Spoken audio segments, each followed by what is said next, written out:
BA part second year Hindi साहित्य के विद्यार्थियों का आइए हम लोग एक नई कवि के साथ, नई कविता के साथ इस ऑनलाइन वीडियो कक्षा में आज हम चर्चा करेंगे। आप सभी का स्वागत करते हुए गिरधर कविराय, रीतिकालीन कवि गिरधर कविराय की कुंडलियों से आज हम चर्चा शुरू करते हैं। पहला इनकी पद है, पहली कुंडलिया है जो इस प्रकार है। पुत्र प्राण ते अधिक है चारों जुग परिमाण, सो दशरथ नृप परिहर्यो तन वचन ने दीनो जान। वचन ने दीनो जान बड़े की मूझ बढ़ाई, बात रहे सो काज और बरसर बस जाई। के गिरधर कविराय भय नृप दशरथ ऐसे, पुत्र प्राण परिहरे वचन परिहरे ने ऐसे। देखिए, गिरधर कविराय द्वारा रचित ये कुंडलिया शीर्षक से उद्धृत है। इस कुंडलिया के अंतर्गत वचन निर्वाह और प्रतिज्ञा पालन का जो महत्व है हमारी भारतीय संस्कृति के अंतर्गत, उसको उजागर किया गया है। कवि ने यहाँ पर कहना चाहा है कि चारों ही युगों में यह सत्य प्रमाण मिलता है कि इस संसार में व्यक्ति अपने पुत्र को प्राणों से भी अधिक प्यारा लगता है या पुत्र को प्राणों से ज्यादा प्रेम करता है। पुत्र प्राण ते अधिक है, पुत्र प्राणों से भी अधिक प्यारा है। चारों युग परिमाण, ये चारों युगों में यही इस बात का सत्य प्रमाण मिलता है कि पुत्र, हर व्यक्ति को अपना पुत्र प्राणों से अधिक प्यारा होता है।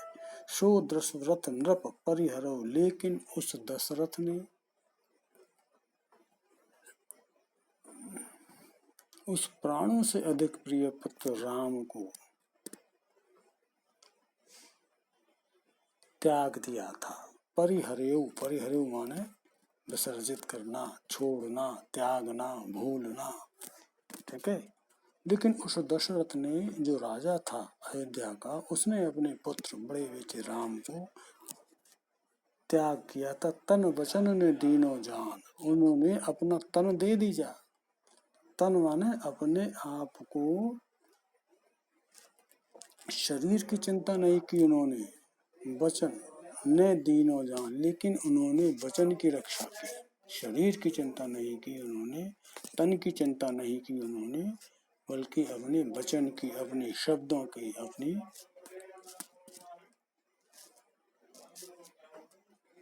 प्रतिज्ञा की चिंता की।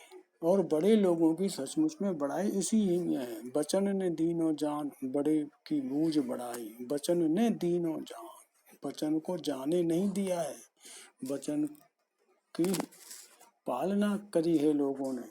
और बड़े लोगों के बड़प्पन जो होता है वो इसी के अंतर्गत समाहित है। इसी से उनका बड़प्पन जिंदा रहता है कि वो अपने वचन पर प्रतिस्थापित रहते हैं, वचन की सुरक्षा करते हैं, वचन के अनुसार अपना जीवन यापन करते हैं, अपने मूल्यों की रक्षा करते हैं। चाहे उनका सब कुछ चला जाए, परंतु अपने वचनों की रक्षा के लिए वो ऐसे कार्य करते हैं जिससे कि उनकी कीर्ति, उनका यश संसार में रह जाता है। बात रहे सो काज और बरु सर्वस जाई, चाहे सब कुछ चला जाए लेकिन बात रहनी चाहिए। के गिरधर कविराय भय नृप दशरथ ऐसे, गिरधर कविराय कहते हैं कि ऐसे ही राजा दशरथ थे। पुत्र प्राण परिहरे, वचन परिहरे ने ऐसे, कि उन्होंने अपने प्राणों से भी जो प्यारा पुत्र था उसको त्याग दिया। वचन परिहरे ने ऐसे, लेकिन वचनों को उन्होंने कभी नहीं त्यागा। प्रतिज्ञा को, वचन को, प्राण को उन्होंने कभी नहीं त्यागा। तो यहाँ पर इस प्रथम कुंडलिया इस पद के अंतर्गत कवि ने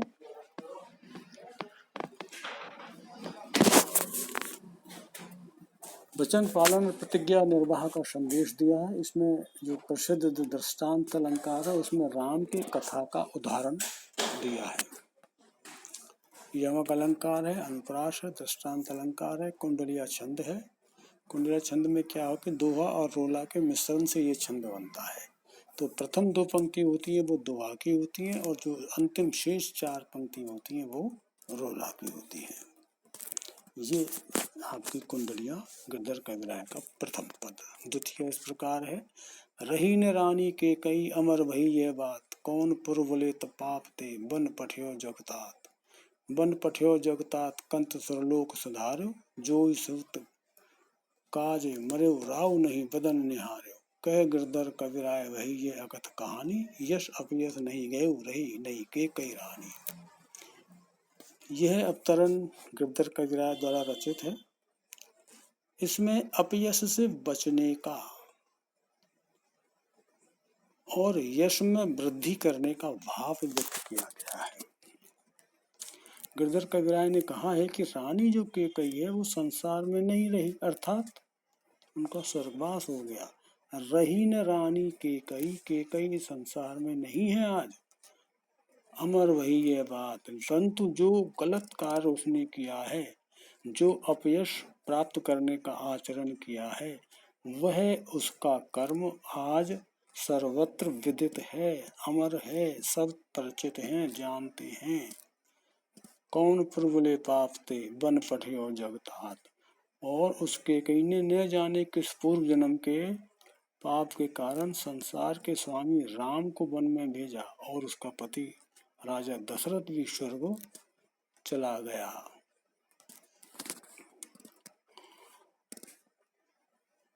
कौन पुरबुले पाप से, पुरबुले यानी पूर्व जन्म के पाप से, बन पठियो जग जात, जग जात जगत के प्रिय जो तात हैं, जो राम हैं, वो वन में चले गए, भेज दिए गए। बन पठियो जग तात कंत सुरलोक सुधारे, और उसका जो पति था वो सुरलोक को सुधार गया। जो ही सुत काजे मरे राव नहीं बदन निहारे, और राजा दशरथ ने जिस पुत्र राम के वियोग में अपने प्राण छोड़े थे, उन राम का मुख भी वो नहीं देख सके थे। जो ही सुत काज, जिस सुत के कारण मरे राम नहीं बदन, बदन भी नहीं देखा उनका। के गिरधर कविराय भैया कथ कहानी, अस अपयश रही गयो रही नहीं के कई रानी। उन राम का गिरधर कविराय कहते हैं कि रानी कैकेयी की यह कहानी अकथ होकर भी अमर हो गई, कि रानी कैकेयी तो नहीं रही, परंतु उसने जो गलत कार्य किया, जो अधर्म कार्य किया, अस्वाभाविक कार्य किया, अपयश का कार्य किया, बुराई का कार्य किया, वह इस संसार में सदा सदा के लिए जीवित रहेगा। और दशरथ एवं राम का जो यश है वो संसार में अमर होकर सदा सदा के लिए लोगों के लिए प्रेरणा का कार्य करेगा। जीवन में सदा अच्छा कार्य करने और अपयश से बचने का सदैव इसमें एक जो भाव है वो व्यंजित हुआ है।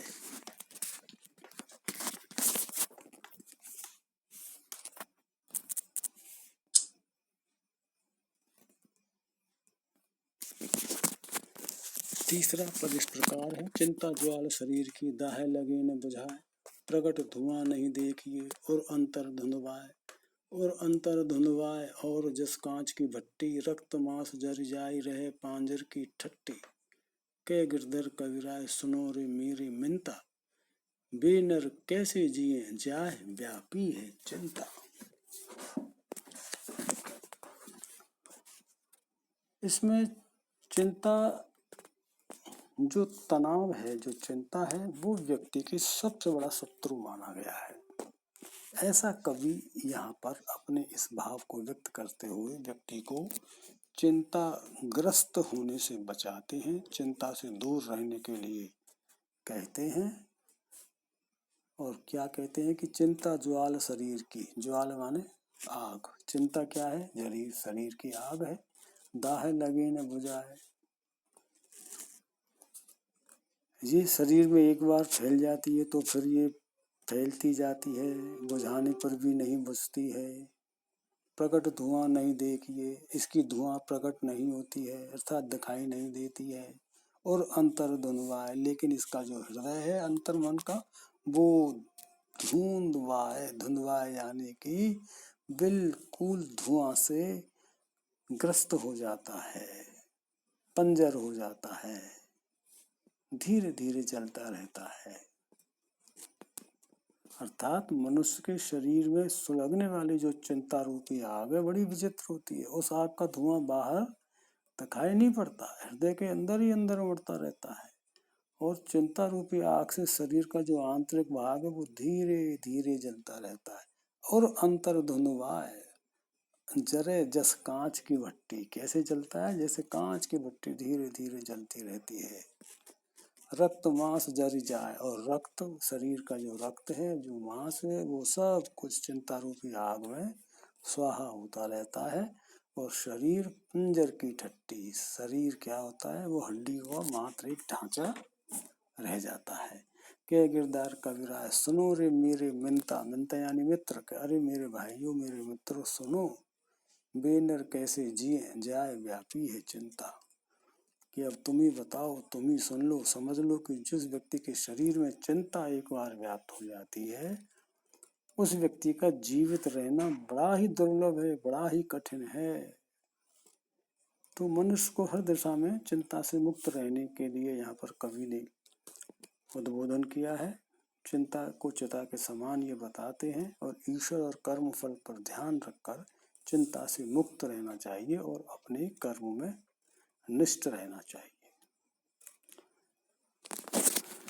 चौथा पद, दाड़िम के धोखे गयो सुआ नारियल खान, खान न पायो नेक कछु फिर लागो पछतान, फिर लागो पछतान बुद्ध अपने की रोया, निर्गुणियन के साथ बैठ अपनो गुण खोया, कै गिरधर कविराय सुनो हो मोरे नाखे, गयो ठटा का टूट चोंच दाड़िम के धोखे। इस कुंडली के अंतर्गत गलत लोगों की संगति से दूर रहने के लिए कवि ने यहाँ पर प्रेरणा प्रदान की है। और यहाँ बताया गया है कि बुरे लोगों की संगति नहीं करनी चाहिए, अच्छे लोगों के साथ रहना चाहिए, साधु वृत्ति के लोगों के साथ रहना चाहिए। विवेकशील बनने का एक मैसेज, एक संदेश कवि ने इस कुंडलिनी के अंदर दिया हुआ है। कवि कहता है दाड़िम के धोखे गयो, कि नारियल को दाड़िम समझकर तोता उसे खाने के लिए गया। सुआ नारियल खान, सुआ उसको नारियल समझकर उसके पास खाने, नारियल को दाड़िम समझकर, ठीक है, परंतु वह उसे थोड़ा सा भी नहीं खा सका। फिर बाद में वो पछताने लगा। फिर लागो पछताए बुद्ध अपने की रोए, और अपनी बुद्धि पर रोने लगा, कुबुद्धि पर, भ्रम पर रोने लगा और पछताना पड़ा। गिरधर कविराय कहते हैं कि तुम मुझसे यह बात अच्छी तरह सुन लो कि तोता जब नारियल खाने की कोशिश करने लगा तो उसने उसे ही दाड़िम समझकर अपनी चोंच से उसे तोड़ने की कोशिश की, तो एक ही झटके में उसकी चोंच टूट गई। ठीक है, इसी प्रकार मूर्खों के साथ बैठने से गुणी व्यक्ति का भी बुरा ही होता है। अतः मूर्खों के साथ मेल मिलाप नहीं रखना चाहिए। निर्गुणियन के साथ बैठ अपनो गुण खोया, निर्गुणियन मतलब जो जिनके अंतर्गत गुण नहीं होते हैं, ठीक है, जिनके अंदर क्वालिटी नहीं होती है, सद्वृत्तियां नहीं होती हैं, ऐसे लोगों के साथ बैठने से व्यक्ति अपने शेष गुणों को भी खो देता है। ठीक है, तो इसी प्रकार मूर्खों के साथ बैठने से गुणी व्यक्ति का भी बुरा हो जाता है। अतः मूर्खों के साथ मेल मिलाप या सद व्यवहार रखना ही नहीं चाहिए। तो एक तोते के उदाहरण से विवेकशील बनने और सुबुद्धि रखने का एक यहाँ पर व्यंजना हुई है। बुरी वृत्ति वाले जो निर्गुणिया जो लोग हैं उनका साथ न देने का यहाँ पर मैसेज दिया गया है। इसमें भ्रांतिमान अलंकार है, तोता जो जाता है उसके दाड़िम समझकर, तो इसमें भ्रांतिमान अलंकार है, अनुप्रास और यमक है।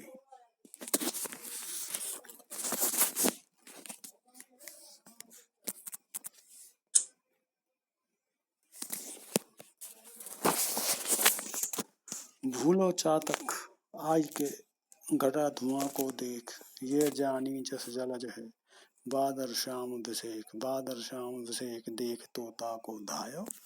एक दिन संकट परे कौन काके घर आयो, के गिरधर कविराय धुआं को ये फल पायो। जो जल को तू गयो सोई ने नन जल पायो। इसके अंतर्गत क्या है, प्रत्येक कार्य सोच समझकर करने का एक भाव व्यक्त हुआ है। मतलब व्यक्ति को कवि सावधान करता है कि जो भी कार्य आप करें उसको पहले योजनाबद्ध तरीके से उसके परिणाम पर बेहतर ढंग से सोचना चाहिए। विवेकशीलता के साथ उस पर पहले से ही सोच समझकर तय कर लेना चाहिए, तब जाकर के निर्णय करना चाहिए कि कार्य करना चाहिए कि नहीं करना चाहिए। तो यहाँ कवि कहता है कि धुएं के गुब्बारे को देखकर चातक ने उसे बादल की घटा समझ लिया। भूलो चातक आई के घटा धुआं को देख। आकाश में आग की पर लगने के परिणाम स्वरूप जो धुएं के बादल हो जाते हैं, उसको चातक ने समझा कि ये बादल पानी से भरे हुए हैं, बादल हैं। तब यह सोचकर वे जल से भरा हुआ काले रंग का बादल है ऐसा समझ करके वो प्यास बुझाने के लिए उस बादलों के पास दौड़ा दौड़ा भाग कर जाता है। यह जान जस जलज है, बादल है, जलज यानी जल से भरे हुए बादल। बादल श्याम विषेक यानी देखना, ठीक है, समझकर।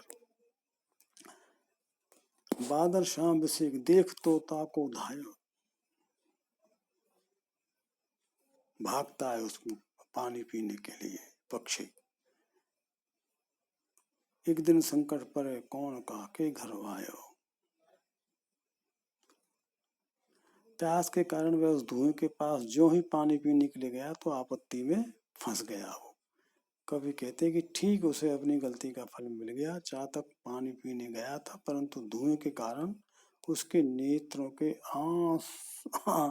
नेत्रों से उल्टा आंसुओं का पानी टपकने लगा। कहने का मतलब धुएं के बीच में जाने से आंसू आ जाते हैं। यह एक स्वाभाविक बात को चमत्कार ढंग से यहाँ पर कहा गया है।